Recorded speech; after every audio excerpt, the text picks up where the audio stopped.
Hello everyone, आज हम holding company के अंदर कुछ स्पेशल ट्रीटमेंट की बात करेंगे। पहले हम बात कर रहे हैं preference share capital in subsidiary company. तो अगर सब्सिडरी कंपनी की बैलेंस शीट के अंदर प्रेफरेंस शेयर कैपिटल गिवन है तो उसको हम कैसे ट्रीट करेंगे?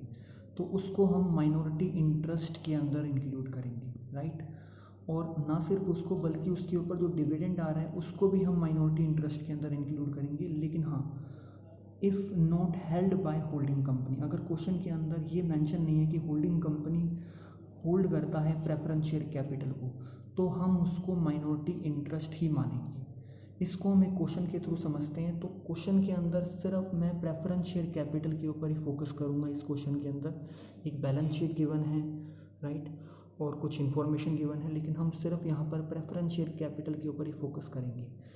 तो पहले हम देखते हैं होल्डिंग कंपनी कितना होल्ड कर रही है सब्सिडरी कंपनी के अंदर। 15,000 इक्विटी शेयर्स, और सब्सिडरी कंपनी की बैलेंस शीट के अंदर 1,50,000 का शेयर कैपिटल है, जिसमें से 10 रुपये की फेस वैल्यू है, यानी कि 15,000 शेयर्स ही हैं। तो यानी कि होल्डिंग कंपनी 100% शेयर्स होल्ड करती है और माइनॉरिटी इंटरेस्ट 0%। इसके बावजूद इस क्वेश्चन के अंदर माइनॉरिटी इंटरेस्ट है, बिकॉज इस क्वेश्चन के अंदर प्रेफरेंस शेयर कैपिटल है यहाँ पर 1,00,000 रुपये का, और 13% का डिविडेंड भी है, यानी कि 13,000 रुपये, यानी कि 1,13,000 आपका माइनॉरिटी इंटरेस्ट है। क्योंकि स्पेसिफिकली मेंशन नहीं है कि holding company preference share capital को होल्ड कर रही है, तो यानी कि पूरा का पूरा 1,13,000 रुपया माइनॉरिटी इंटरेस्ट के अंदर आ जाएगा, राइट। और दूसरी चीज़ इस क्वेश्चन के अंदर मेंशन है कि जो सरप्लस है वो बिफोर एप्रोप्रिएशन गिवन है, यानी कि जो डिविडेंड दिया है 13,000 का, उससे पहले का सरप्लस है, तो आपको डिविडेंड को भी माइनस करना पड़ेगा सरप्लस में से, राइट। तो आई होप आपको preference share capital in subsidiary company की ट्रीटमेंट समझ में आ गई होगी। नेक्स्ट हम बात कर रहे हैं कंटीजेंट लाइबिलिटी की। कंटीजेंट लाइबिलिटी वो लाइबिलिटी है जो कि एक्चुअली में नहीं है, एक्चुअल लाइबिलिटी नहीं है, और वो एक्चुअल लाइबिलिटी तभी होगी अगर कोई इवेंट होता है, कोई इवेंट अराइज होता है, राइट। इसके एग्जांपल हैं बिल डिस्काउंटेड। बिल डिस्काउंटेड मतलब मान लीजिए किसी ने आपको बिल्स रिसीवेबल दिया, राइट, आपने बैंक में जाकर उस बिल्स को डिस्काउंट करवा लिया, तो आपने बैंक से पैसा ले लिया। अगर वो थर्ड पार्टी बैंक को पैसा नहीं देता है तो अल्टीमेटली आपकी लाइबिलिटी अराइज हो जाएगी। तो बिल्स डिस्काउंटेड एक तरीके से लाइबिलिटी, कंटीजेंट लाइबिलिटी है। अगर थर्ड पार्टी बैंक को पैसा नहीं देता है तो वो आपकी लाइबिलिटी अराइज हो जाएगी। सिमिलरली गारंटी, अगर कोई गारंटी ले रहा है कि अगर आपने किसी की गारंटी ली है कि अगर वो लोन पे नहीं करता तो आप पे करोगे, तो यहाँ पर अगर वो लोन नहीं पे करता है तो आपकी लाइबिलिटी अराइज हो जाएगी। तो ये भी एक तरीके से कंटीजेंट लाइबिलिटी है।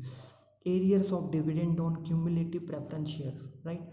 एरियर ऑफ डिविडेंड का मतलब है अगर प्रेफरेंस शेयर्स को डिविडेंड पे नहीं किया जा रहा है क्योंकि कंपनी लगातार लॉसेस में जा रही है, तो उनको डिविडेंड पे नहीं किया जा रहा है, तो उस केस के अंदर आपकी लाइबिलिटी तभी अराइज होगी अगर आप वापस से आप प्रॉफिट कमाना स्टार्ट हो गए, तो आपको जो पुराना डिविडेंड है वो भी आपको पे करना पड़ेगा। तो इन सब में लाइबिलिटी तभी अराइज हो रही है अगर कोई सर्कमस्टांसेस अराइज हो रही है, राइट। तो इसको हम कंटीजेंट लाइबिलिटी मानेंगे। अब कंटीजेंट लाइबिलिटी की ट्रीटमेंट कैसे होगी, राइट। कंटीजेंट लाइबिलिटी दो प्रकार की होती है।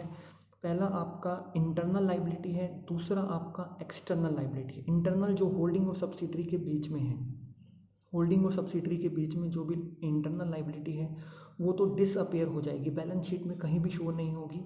और जो एक्सटर्नल लाइबिलिटी है वो हम नोट्स टू द अकाउंट में लास्ट में शो करेंगे। एक्सटर्नल लाइबिलिटी जो कि होल्डिंग कंपनी की और थर्ड पार्टी के बीच में ट्रांजैक्शन हुई है उसके कारण अराइज हुई है, तो उसको हम नोट्स टू द अकाउंट के अंदर शो करेंगे।